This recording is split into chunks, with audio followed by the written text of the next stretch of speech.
Welcome to Attic to Basement Estate Cleanouts with Raccoons.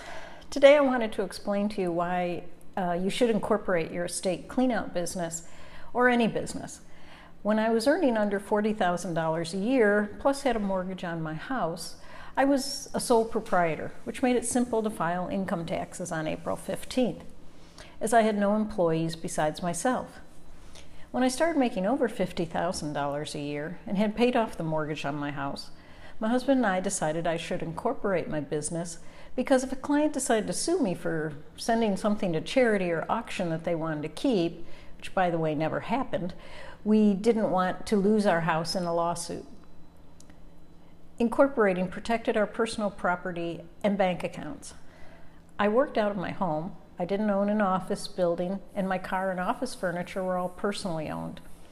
If I had been sued, all they could go after was my business checking account. I paid myself and my helpers every other week and paid quarterly taxes. I will say that once I incorporated, I hired a bookkeeper to come to my office once a month so they could make sure my accounting books were in order and my taxes were paid, because a few times I was busy with clients and forgot to pay the taxes on time.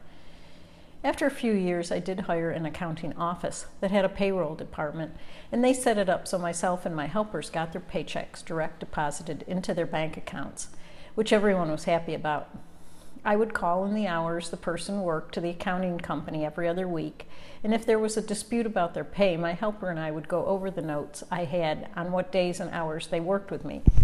And a lot of times I was wrong.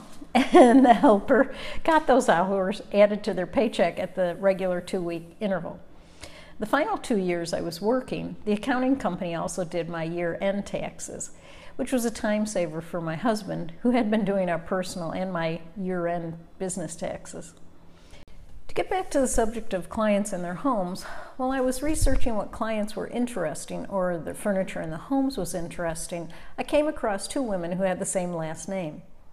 I cleaned out one woman's home in January of 2008 and the other one in a different part of town in November of 2008. They both had the same attorney, so maybe they were sisters. It's too coincidental otherwise. I have had duplicate last names a couple of times, but never in the same year or with the same attorney.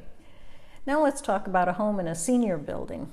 I can't find the paperwork, but I have photos, and I believe it was in Bethesda, Maryland. The woman had very unusual furniture in nice condition.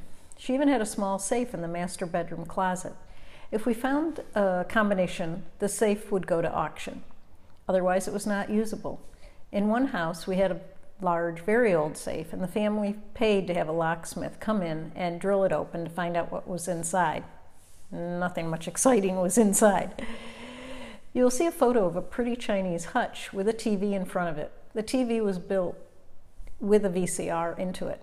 Those TVs always sold at auction because people liked that it was compact and they could put them in travel trailers or on a counter in a shop where they could run a video showing their previous work for clients while new clients were in the shop.